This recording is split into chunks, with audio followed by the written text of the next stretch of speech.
Matric परीक्षा नहीं आसला वर्तमान बड़ खबर जाना संपूर्ण अपडेट ता पूर्व वीडियो को लाइक करें चैनल को सब्सक्राइब करें चिन्ह को दबाई ऑल नोटिफिकेशन पे क्लिक कर दिखाँ जहाँद्वारा आगे ये नुआ नुआ वीडियो नोटिफिकेशन सारा प्रथम पाइपर मैट्रिक गणित परीक्षा 51 जन परीक्षार्थी एमपी होती एआई कैमेरा लाइव वीडियो केतक धरा पड़ता बेले आउ केतक परीक्षा केन्द्र में कॉपी करुवा बेले स्क्वाड कर्मचारी मान द्वारा धरा पड़ता माध्यमिक शिक्षा परिषद बोर्ड रप सभापति डॉक्टर नेहारंजन महांती कहते केन्दुझर पूर्व इंग्लिश प्रश्नपत्र भाइराल को नहीं तनाघना होता बेले सोमवार गणित प्रश्नपत्र लीक होता चर्चा होती किसी प्रश्न सह हाथ लेखा उत्तर मोबाइल को घूरी बुलुवा देखा मिलूँ विभिन्न महल में प्रतिक्रिया प्रकाश पाई भाइराल खबर को बोर्ड सभापति श्रीकांत राय खंडन कर गुजब भित्तिहीन बोली से कहते कहवा कथा राज्य में कौन जिला शिक्षार्थी कार्यालय कि अन्य कौन सूत्र प्रश्नपत्र भाइराल होगा यथेष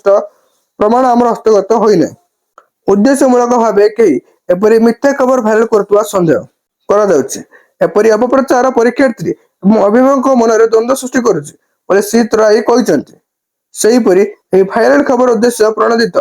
भित्तिहीन बोली केन्दुझर शिक्षाधिकारी गौरीमणि नायक प्रेस विबृत्ति दर्शाई अन्य पक्षरे मिथ्या अपप्रचार विरोध में आईनगत कार्यानुष्ठान लगी बोर्ड पक्षर सोमवार अपराह क्राइमब्रांच साइबर थाना एतला दी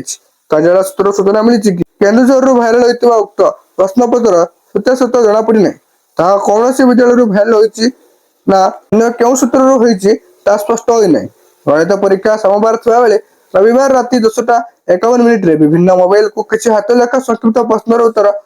ऑप्शन पठाई किसी गणित दीर्घ उत्तरमूलक प्रश्न भाइराल होता शिक्षा विभाग पक्षर यार तनाघना केन्दुझर जिला शिक्षाधिकारी बोर्ड कर्तृपक्ष प्रश्नपत्र लीक को अस्वीकार करते यार उपयुक्त तदंत अभिभावक मैंने दावी कर घटना सत हो कि मिछ छात्री भविष्य को नहीं देखा उचित नुहे बोली केन्दुझर जिला अभिभावक संघ पक्ष जितेन्द्र पट्टनायक कहते।